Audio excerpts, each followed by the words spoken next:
Hi hello नमस्कार, मी कविता भोसले आपल्या चॅनलवर तुमचं स्वागत करते। आज आपण बघणार आहोत चिकन करी। त्यासाठी प्रथम एका तव्यावर खोबरं टाकून त्यामध्ये थोडं तेल टाकून खोबरं छान भाजून घ्यावे।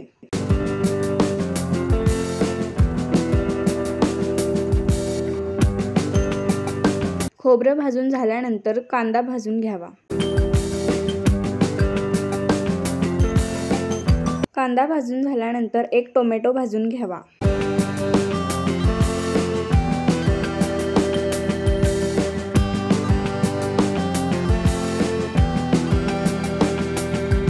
आता कांदा, खोबरं, टोमॅटो भाजून झाल्यानंतर आलं, लसूण व भाजलेलं खोबरं, कांदा, टोमॅटो व कोथिंबीर घेऊन ती मिक्सरला पेस्ट करून घ्यावी। नंतर दालचिनी, मोठी वेलची, लवंग, चक्री फूल व तमालपत्र घेऊन एका कढईत 2-3 चमचे तेल घेऊन ते खडे मसाले भाजून घ्यावे।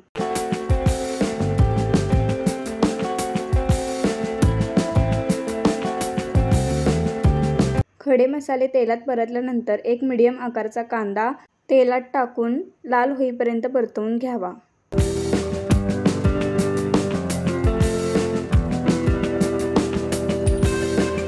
कांदा लाल झाल्यानंतर त्यामध्ये कोल्हापुरी लाल तिखट टाकून घ्यावे।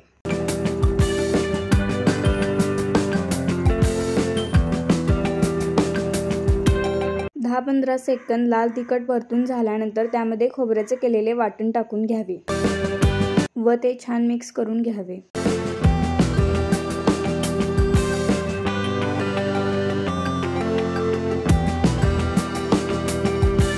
खोबऱ्याचं वाटण मिक्स करून झाल्यानंतर त्यामध्ये 1 चमचा हळद टाकून घ्यावी व ते मिक्स करून वाटणाला तेल सुटेपर्यंत वाटण परतवून घ्यावे।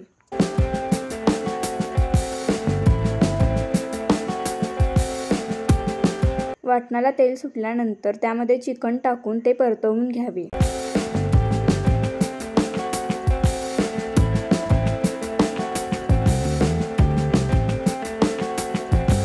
चिकन मिक्स करून 5 मिनिटं झाकून ठेवावे। 5 मिनिटांनी झाकण काढून ते परत सर्व मिक्स करून त्यामध्ये चवीनुसार मीठ टाकून घ्यावे।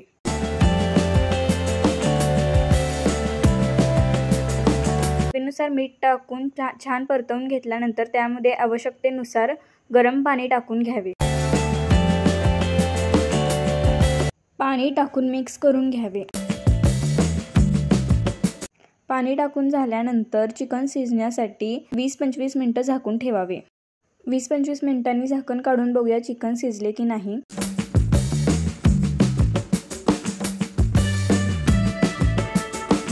आपलं चिकन तयार झालेलं आहे। मग कशी वाटली आपली कोल्हापुरी चिकन करी कमेंट करून नक्की सांगा। व्हिडिओ आवडला असेल तर लाईक आणि चॅनलला सबस्क्राईब करा। थँक्यू।